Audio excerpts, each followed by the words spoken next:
Hi hello guys, welcome back to Aadya colourful.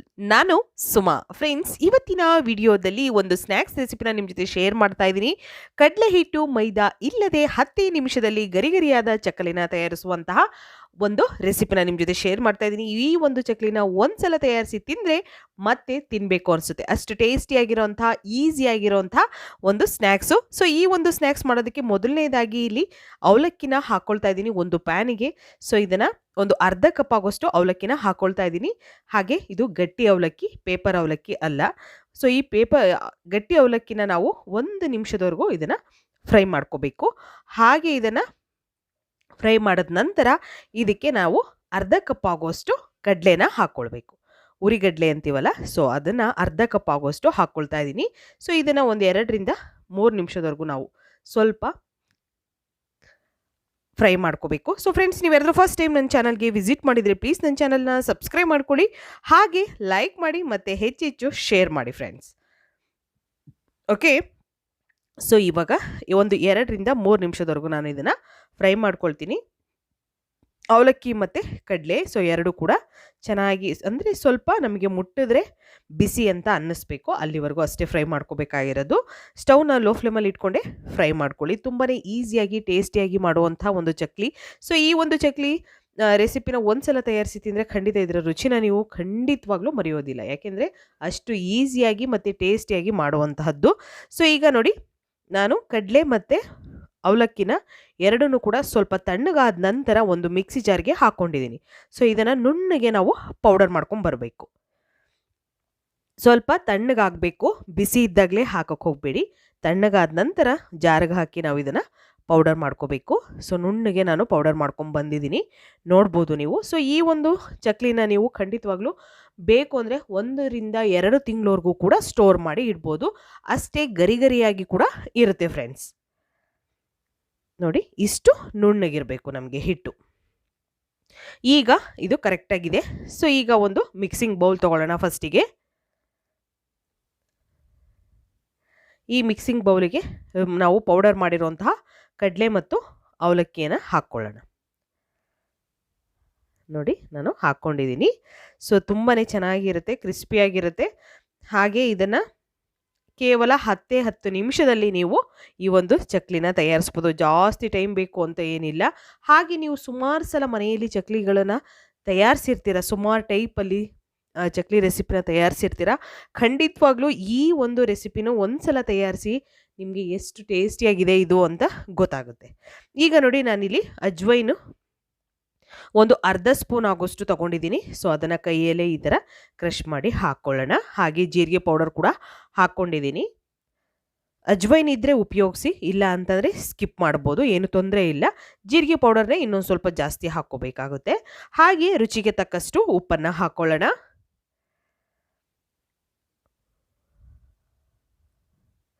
ನಂತರ ನಾವು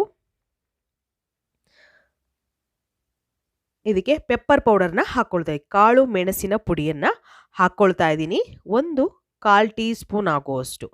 okay, so ನೀವು ಇದಕ್ಕೆ ಖಾರ ಬೇಡ ಅನ್ನೋದಾದರೆ, ಜಾಸ್ತಿ ಖಾರನ ಉಪಯೋಗಿಸಲ್ಲ ಅನ್ನೋದಾದರೆ 1/4 ಟೀ ಸ್ಪೂನ್ ಆಗುವಷ್ಟು ನೀವು ಪೆಪ್ಪರ್ ಪೌಡರ್ನ ಹಾಕ್ಕೊಂಡ್ರೆ ಸಾಕಾಗುತ್ತೆ. ನಾನಿಲ್ಲಿ ರೆಡ್ ಚಿಲ್ಲಿ ಪೌಡರ್ ಕೂಡ ಹಾಕ್ಕೊಳ್ತಾ ಇದ್ದೀನಿ, Kashmir red chilli powder. So ಬೇಕು ಅಂತಂದರೆ ನೀವು ಪೆಪ್ಪರ್ ಪೌಡರ್ನೇ ಉಪಯೋಗಿಸಿ ಕೂಡ ಈ ಚಕ್ಲಿನ ತಯಾರಿಸ್ಬೋದು. ಸೊ ನಾನಿಲ್ಲಿ ಅಚ್ಕಾರದ ಪುಡಿನೂ ಹಾಕ್ಕೊಳ್ತಾ ಇದ್ದೀನಿ. ಬೇಕು ಅಂತ ಅಂದರೆ ಖಾರ ಹಾಕ್ಕೊಳ್ಳಿ, ಬೇಡ ಅಂತಂದರೆ ಟೋಟಲ್ ಆಗಿ ಸ್ಕಿಪ್ ಮಾಡ್ಬೋದು. ಈಗ ಮಿಕ್ಸ್ ಮಾಡ್ಕೊಂಡಿದ್ದೀನಿ, ನೀಟಾಗಿ ಒಂದ್ಸಲ ಮಿಕ್ಸ್ ಮಾಡ್ಕೊಂಡಿದ್ದೀನಿ. ನಂತರ ಕಾಯಿಸಿರೋಂತಹ ಬೆಣ್ಣೆನ ಹಾಕ್ಕೊಳ್ಳೋಣ. ಬೆಣ್ಣೆ ಅಥವಾ ಈಗ ನಾನು 1.5 ಕಪ್ ಆಗುವಷ್ಟು ಅಕ್ಕಿ ಹಿಟ್ಟನ್ನು ಹಾಕ್ಕೊಳ್ತಾ ಇದ್ದೀನಿ. ಇದಕ್ಕೆ ನಾವು ರೊಟ್ಟಿಗೆ ಉಪಯೋಗಿಸ್ತೀವಲ್ಲ ಅದೇ ಅಕ್ಕಿ ಹಿಟ್ಟು, 1.5 ಕಪ್ ಆಗುವಷ್ಟು ಅಕ್ಕಿ ಹಿಟ್ಟನ್ನು ಹಾಕ್ಕೊಳ್ತಾ ಇದ್ದೀನಿ. ನಿಮಗೆ ಬೇಕು ಅಂದರೆ ಇನ್ನು ನೀವು ಅಕ್ಕಿ ಹಿಟ್ಟನ್ನು ಕಮ್ಮಿ ಮಾಡ್ಕೋಬೋದು. ಸೊ ನೋಡಿ, 1 ಕಪ್ ಹಾಕಿದೆ, ಮತ್ತು ಅರ್ಧ ಕಪ್ಪು ಅಕ್ಕಿ ಹಿಟ್ಟನ್ನು ಹಾಕ್ಕೊಳ್ತಾ ಇದ್ದೀನಿ. ಟೋಟಲ್ ಆಗಿ 1.5 ಕಪ್ ಆಗುವಷ್ಟು ಅಕ್ಕಿ ಹಿಟ್ಟನ್ನು ಹಾಕ್ಕೊಳ್ತಾ ಇದ್ದೀನಿ ಫ್ರೆಂಡ್ಸ್. ನಂತರ ಕಾಯಿಸಿರೋಂತಹ ಬೆಣ್ಣೆನ ಹಾಕ್ಕೊಳ್ಳೋಣ. ಒಂದು 2-3 ಟೇಬಲ್ ಸ್ಪೂನ್ ಆಗುವಷ್ಟು ಹಾಕ್ಕೊಂಡ್ರೆ ಸಾಕು. ಅಥವಾ ಬೆಣ್ಣೆ ಇಲ್ಲ ಅಂತಂದರೆ ತುಪ್ಪ ಬೇಕು ಅಂದರೆ ಹಾಕ್ಕೊಳ್ಬೋದು, ಅಥವಾ ಆಯಿಲ್, ಅಡುಗೆ ಎಣ್ಣೆ ಇರುತ್ತಲ್ಲ, ಸೊ ಅದನ್ನು ಕೂಡ ಕಾಯಿಸಿ ಹಾಕ್ಕೊಳ್ಬೋದು ಅಥವಾ ದಾಲ್ಡಾ ಕೂಡ ನೀವು ಕಾಯಿಸಿ ಹಾಕ್ಕೊಳ್ಬೋದು. ಸೊ ಈಗ ಇಷ್ಟನ್ನು ಮಿಕ್ಸ್ ಮಾಡ್ಕೊಳ್ತಿದ್ದೀನಿ. ಕೈಯಿಂದ ನಾವು ಒಂದ್ಸಲ ನೀಟಾಗಿ ಮಿಕ್ಸ್ ಮಾಡ್ಕೊಳ್ಳೋಣ. ಈ ರೀತಿಯಾಗಿ ನಾನು ಮಿಕ್ಸ್ ಮಾಡ್ಕೊಳ್ತಾ ಇದ್ದೀನಿ. ತುಂಬಾ ಬೇಗ, ಕೇವಲ 10 ನಿಮಿಷದಲ್ಲಿ ನೀವು ಇದಕ್ಕೆ ಕಡಲೆ ಹಿಟ್ಟು ಮೈದಾ ಇಲ್ಲದೆ 10 ನಿಮಿಷದಲ್ಲಿ ಗರಿಗರಿಯಾದ ಚಕ್ಲಿನ ತಯಾರಿಸಿ ತಿಂದರೆ ಮತ್ತೆ ತಿನ್ನಬೇಕು ಅನಿಸುತ್ತೆ. ಅಷ್ಟು ಟೇಸ್ಟಿಯಾಗಿರುವಂಥ ಇನ್ಸ್ಟೆಂಟ್ ಚಕ್ಲಿ ರೆಸಿಪಿನ ನಿಮ್ಮ ಜೊತೆ ಶೇರ್ ಮಾಡ್ತಾ ಇದ್ದೀನಿ. 1 ಕಪ್ ಅವಲಕ್ಕಿನ ಉಪಯೋಗಿಸಿ ಮಾಡುವಂತಹ ರುಚಿಯಾದ ಒಂದು ಚಕ್ಲಿ ರೆಸಿಪಿ. ಸೊ ಈಗ ಮಿಕ್ಸ್ ಮಾಡಿದ ನಂತರ ಸ್ವಲ್ಪನೇ ನೀರು ಹಾಕ್ಕೊಳ್ತಾ ಇದ್ದೀನಿ. ಜಾಸ್ತಿ ಬೇಡ, ಒಂದು ಸ್ವಲ್ಪನೇ ನೀರನ್ನು ಹಾಕ್ಕೊಳ್ತಾ ನಾವು ಈ ಹಿಟ್ಟನ್ನು ಕಲಿಸ್ಕೋಬೇಕು. ನೋಡಿ, ನಾನು ನೀರನ್ನು ಜಾಸ್ತಿ ಹಾಕ್ಕೊಳ್ತಾ ಇಲ್ಲ. ಜಾಸ್ತಿ ತೆಳ್ಳಗೆ ಮಾಡ್ಕೋಬಾರ್ದು, ಹಾಗೆ ಜಾಸ್ತಿ ಗಟ್ಟಿ ಕೂಡ ಬೇಡ ನಮಗೆ. ಹಾಗಾಗಿ ನಾವು ನೀರನ್ನು ಹಾಕಿ ಹಿಟ್ಟನ್ನು ಕಲಿಸ್ಬೇಕಾದ್ರೆ ಸ್ವಲ್ಪ ನೋಡಿಕೊಂಡು ನೀರನ್ನು ಉಪಯೋಗಿಸ್ಬೇಕಾಗುತ್ತೆ. ಯಾಕೆಂದರೆ ಸ್ವಲ್ಪ ಜಾಸ್ತಿ ಆದರೆ ಚಕ್ಲಿ ಚೆನ್ನಾಗಿ ಬರೋದಿಲ್ಲ, ಹಾಗೆ ಜಾಸ್ತಿ ಗಟ್ಟಿ ಆದರೂ ಕೂಡ ಕಟ್ಟಾಗೋ ಚಾನ್ಸಸ್ ಇರುತ್ತೆ. ಹಾಗಾಗಿ ನೋಡಿ, ಈ ರೀತಿ ಇದ್ದರೆ ಸಾಕು ನಮಗೆ. ನೋಡಿದ್ರಲ್ಲ, ಈ ರೀತಿ ಹಿಟ್ಟಿರಬೇಕು. ಸೊ ಈಗ ಹಿಟ್ಟನ್ನು ಕಲಸಿದ ನಂತರ ಇದನ್ನು ರೆಸ್ಟಿಗೆ ಇಡಬೇಕು ಆ ಥರದ್ದು ಏನೂ ಇಲ್ಲ ಫ್ರೆಂಡ್ಸ್. ಡೈರೆಕ್ಟಾಗಿ ನೀವು ಹಿಟ್ಟನ್ನು ಕಲಸಿದ ತಕ್ಷಣವೇ ನೀವು ಚಕ್ಲಿ ಹೋಲ್ಡರ್ಗೆ ಹಿಟ್ಟನ್ನು ಹಾಕಿ ಚಕ್ಲಿನ ಮಾಡ್ಕೊಳ್ಬೋದು. ಸೊ ನಾನು ನೋಡಿ, ಚಕ್ಲಿ ಒಳಗೆ ಸ್ವಲ್ಪ ತುಪ್ಪನ ಸವರ್ಕೊಳ್ಳೋಣ. ಫಸ್ಟು ತುಪ್ಪ ಅಥವಾ ಎಣ್ಣೆ ಯಾವುದನ್ನು ಬೇಕಿದ್ರೂ ಹಾಕ್ಕೊಳ್ಬೋದು, ಅಥವಾ ಬೆಣ್ಣೆ ಇದ್ದರೆ ಬೆಣ್ಣೆ ಕೂಡ ಹಾಕ್ಕೊಳ್ಬೋದು. ನಾನಿಲ್ಲಿ ಸ್ವಲ್ಪ ಅಡುಗೆ ಎಣ್ಣೆನ ಉಪಯೋಗಿಸ್ತಾ ಇದ್ದೀನಿ. ನಂತರ ಇವಾಗ ಹಿಟ್ಟನ್ನು ನಾವು ಹಾಕ್ಕೊಳ್ಳೋಣ. ಇದಕ್ಕೆ ಹಿಟ್ಟನ್ನು ಈ ರೀತಿಯಾಗಿ ನಾವು ಮಾಡ್ಕೋಬೇಕು. ಫಸ್ಟು ಹೀಗೆ ಮಾಡಿ ಇದನ್ನು ಫುಲ್ ಮಾಡೋಣ. ಯಾವುದೇ ಹಬ್ಬಗಳಾಗಲಿ ಹರಿದಿನ ಆಗಲಿ ನಾವು ಖಂಡಿತವಾಗ್ಲೂ ಗರಿಗರಿಯಾಗಿರುವಂಥ ಚಕ್ಲಿ, ಖಾರ, ನಿಪ್ಪಟ್ಟು ಈ ಥರದ್ದನ್ನೆಲ್ಲ ಮಾಡ್ತಾನೆ ಇರ್ತೀವಿ. ಈ ಚಳಿಗಂತೂ ನಮಗೆ ಬೇಕೇ ಬೇಕು ಸಂಜೆ ಏನಾದರೂ ಸ್ನ್ಯಾಕ್ಸು ಅಂತ ಅನಿಸುತ್ತೆ. ಸೊ ಖಂಡಿತವಾಗ್ಲೂ ಇದನ್ನು ಜಾಸ್ತಿ ಟೈಮ್ ಇಲ್ದಲೇ ಬೇಗನೆ ತಯಾರಿಸಿ ನೀವು ಇದನ್ನು 1 ತಿಂಗಳು ಅಥವಾ 2 ತಿಂಗಳವರೆಗೂ ಕೂಡ ಸ್ಟೋರ್ ಮಾಡಿ ಕೂಡ ಇಡ್ಬೋದು ಫ್ರೆಂಡ್ಸ್.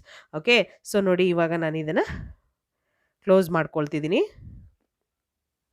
ಹೀಗೆ ಮುಚ್ಚಿದ ನಂತರ ನೀವು ಬೇಕು ಅಂದರೆ ರೌಂಡಾಗಿ ಚಕ್ಲಿ ಕೂಡ ಹಾಕ್ಕೊಳ್ಬೋದು. ನಾವು ಬೆಣ್ಣೆ ಮುರುಕು ಮಾಡ್ಕೊಳ್ತೀವಲ್ಲ, ಆ ರೀತಿಯಾಗಿ ನಾನು ಒಂದೊಂದನ್ನೇ ಈ ಥರ ಒಂದೊಂದು ಎಳೆಯಾಗಿ ಹಾಕ್ಕೊಳ್ತಾ ತೋರಿಸ್ತೀನಿ ನಿಮಗೆ.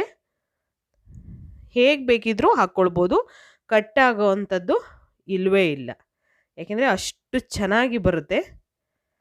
ನೋಡಿ, ಈ ರೀತಿಯಾಗಿ ಉದ್ದುದ್ದವಾಗಿ ಕಟ್ ಮಾಡಿ ನೀವು ಹೀಗೆ ಕೂಡ ಬೆಣ್ಣೆ ಮುರುಕು ಥರ ಮಾಡ್ಕೋಬೋದು. ಸೊ ಈ ಅವಲಕ್ಕಿಯಿಂದ ಮಾಡುವಂತಹ ರುಚಿಯಾದ ಚಕ್ಲಿನ ಒಂದ್ಸಲ ಖಂಡಿತವಾಗ್ಲೂ ತಯಾರಿಸಿ ಫ್ರೆಂಡ್ಸ್. ನೀವೆಲ್ಲ ತುಂಬಾ ಇಷ್ಟಪಡ್ತೀರಾ.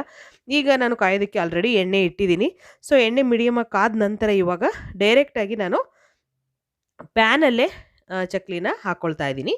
ಇಲ್ಲಾಂದರೆ ಫಸ್ಟಿಗೆ ನಾನು ತೋರಿಸ್ತಿದ್ನಲ್ಲ ಹಾಗೆ ನೀವು ಒಂದು ತಟ್ಟೆಗೋ ಅಥವಾ ಒಂದು ಮಣೆ ಮೇಲೋ ಚಕ್ಲಿಗಳನ್ನು ನೀವು ಪ್ರೆಸ್ ಮಾಡಿ ನಂತರ ಆಯಿಲಿಗೆ ಹಾಕ್ಕೊಳ್ಬೋದು. ನೋಡಿ, ಅಥವಾ ನೀವು ಇದೇ ಹಿಟ್ಟನ್ನು ರೌಂಡಾಗಿ ಮಾಡ್ಕೊಳ್ತೀವಿ ಅಂದರೆ ಖಂಡಿತ ರೌಂಡಾಗಿ ಕೂಡ ಮಾಡ್ಕೋಬೋದು, ಅದು ಕೂಡ ತುಂಬಾ ಒಳ್ಳೆಯದು. ಸೊ ಇಲ್ಲಾಂದರೆ ಎಣ್ಣೆಯಲ್ಲಿ ಹೀಗೆ ನೀವು ಡೈರೆಕ್ಟಾಗಿ ಮಾಡ್ಕೋತೀವಿ ಅಂದರೆ ಹೀಗೆ ಕೂಡ ಮಾಡ್ಕೋಬೋದು ಫ್ರೆಂಡ್ಸ್. ನೋಡಿ, ಸ್ವಲ್ಪ ದೂರ ನಾನು ಹಾಕ್ಕೊಳ್ತಾ ಇದ್ದೀನಿ. ತುಂಬಾ ಈಸಿಯಾಗಿರುವಂತಹ ಟೇಸ್ಟಿಯಾಗಿರುವಂತಹ ಇನ್ಸ್ಟೆಂಟ್ ಪೋಹಾ ಚಕ್ಲಿ ರೆಸಿಪಿನ ನಿಮ್ಮ ಜೊತೆ ಶೇರ್ ಮಾಡ್ತಾ ಇದ್ದೀನಿ. ಸೊ ಈಗ ಇದನ್ನು ನಾವು ಸ್ಟವ್ನ ಲೋ ಫ್ಲೇಮಲ್ಲಿ ಇಟ್ಕೊಂಡು ಬೇಯಿಸ್ಕೊಳ್ಳೋಣ. ನೋಡಿ, ಈಗ ಟರ್ನ್ ಮಾಡಿ 2 ಸೈಡ್ ಕೂಡ ನಾವು ಬೇಯಿಸ್ಕೋಬೇಕು ನೀಟಾಗಿ. ಕಲರ್ ನಮಗೆ ಗೋಲ್ಡನ್ ಕಲರ್ ಬರಬೇಕು ಸ್ವಲ್ಪ, ಅಲ್ಲಿವರೆಗೂ ಇದನ್ನು ಫ್ರೈ ಮಾಡ್ಕೊಳ್ಳೋಣ. ಸೊ ನೋಡಿ, ಇಲ್ಲಿ ಹೀಗೆ ಇದನ್ನು ನಾವು ಫ್ರೈ ಮಾಡ್ಕೊಳ್ತಾ ಇದ್ದೀನಿ. ಸ್ವಲ್ಪ ಕಲರ್ ಚೇಂಜ್ ಆಗುತ್ತೆ, ಆವಾಗ ಕರೆಕ್ಟಾಗಿ ಇದಾಗಿದೆ ಅಂತ ಅರ್ಥ. ಸೊ ಈಗ ಆಗಿರುವಂತಹ ಒಂದು ಚಕ್ಲಿನ ನಾವು ಒಂದು ಟಿಶ್ಯೂ ಪೇಪರ್ ಮೇಲೆ ತೆಗೆದಿಟ್ಕೊಳ್ಳೋಣ. ಸೊ ಇದಕ್ಕೆ ಕಡಲೆ ಹಿಟ್ಟು ಮತ್ತು ಮೈದಾ ನಾನು ಉಪಯೋಗಿಸಿಲ್ಲ.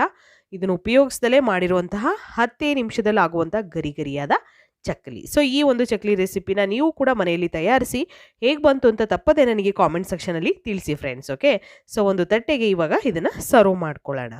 ಸೊ ಇವತ್ತಿನ ವಿಡಿಯೋ ನಿಮಗೆ ಸ್ವಲ್ಪನಾದರೂ ಇಷ್ಟ ಆಗಿದ್ರೆ ಪ್ಲೀಸ್ ಚಾನಲ್ನ ಸಬ್ಸ್ಕ್ರೈಬ್ ಮಾಡ್ಕೊಳ್ಳಿ ಫ್ರೆಂಡ್ಸ್, ಹಾಗೆ ಲೈಕ್ ಮಾಡಿ ಮತ್ತು ಹೆಚ್ಚೆಚ್ಚು ನಿಮ್ಮ ಫ್ರೆಂಡ್ಸ್ ಗ್ರೂಪಲ್ಲಿ ನನ್ನ ವಿಡಿಯೋಗಳನ್ನು ಶೇರ್ ಮಾಡ್ತಾ ಬನ್ನಿ.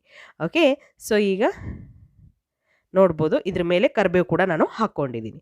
ಸೊ ಇನ್ಸ್ಟೆಂಟ್ ಚಕ್ಲಿ ರೆಸಿಪಿ ರೆಡಿಯಾಗಿದೆ. ಇವತ್ತಿನ ವಿಡಿಯೋನ ಇಲ್ಲಿಗೆ ಮುಗಿಸ್ತಾ ಇದ್ದೀನಿ. ಮತ್ತೆ ಇನ್ನೊಂದು ಹೊಸ ವಿಡಿಯೋ ಜೊತೆ ಬರ್ತೀನಿ. ಅಲ್ಲಿವರೆಗೂ take care, bye, see you.